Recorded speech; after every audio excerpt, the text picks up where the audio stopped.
Mainit na naman ang usapan ngayon sa Lakers community. May panawagan ng ilang fans na ibalik si Dwight Howard. At ang mas matindi pa, palitan na raw si DeAndre Ayton sa lineup ng Los Angeles Lakers.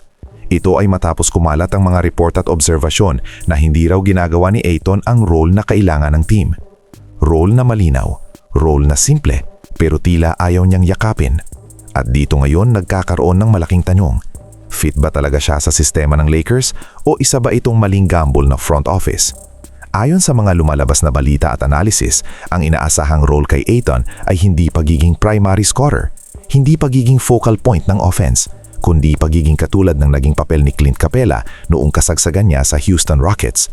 Screen setter, rebounder, rim protector, energy guy, dirty work.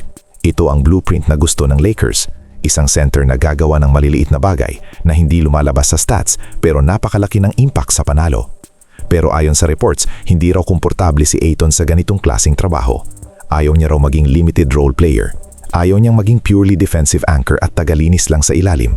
Gusto niya ng mas malaking papel, mas maraming touches, mas maraming involvement sa offense. At dito nagkakaroon ng disconnect dahil ang kailangan ng Lakers ay role player mentality, hindi star mentality. Kapag hindi nagmatch ang expectation ng team at ng player, doon nagsisimula ang problema sa effort, sa body language at sa consistency.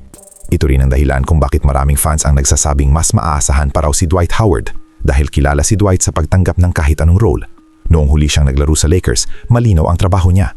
Depensa, rebound, physicality, at ginawa niya iyon ng walang reklamo. Para sa maraming fans, iyon ang klase ng center na kailangan ngayon ng team. Hindi kailangan ng magaling sa papel, kailangan ng handang magsakripisyo. Samantala, mas lalong umiingay ang kritisismo kay Ayton dahil sa label na matagal na ring ibinabato sa kanya, na kulang sa motor, na hindi consistent ang effort, na minsan nawawala sa laro, at ngayon parang pinatutunayan daw iyon ng sitwasyon. Sa NBA, hindi sapat ang talent. Kailangan tugma ka sa sistema, kailangan tanggap mo ang papel mo, dahil kahit gaano ka kagaling, kung ayaw mong gawin ang hinihingi ng team, mahihirapan kang tumagal. Ito ang harsh reality ng liga. Fit over fame, role over reputation, system over ego. At ngayon nasa ganitong crossroads ang Lakers. Mag-a-adjust ba ang player o mapipilitan ng team na maghanap ng ibang sagot?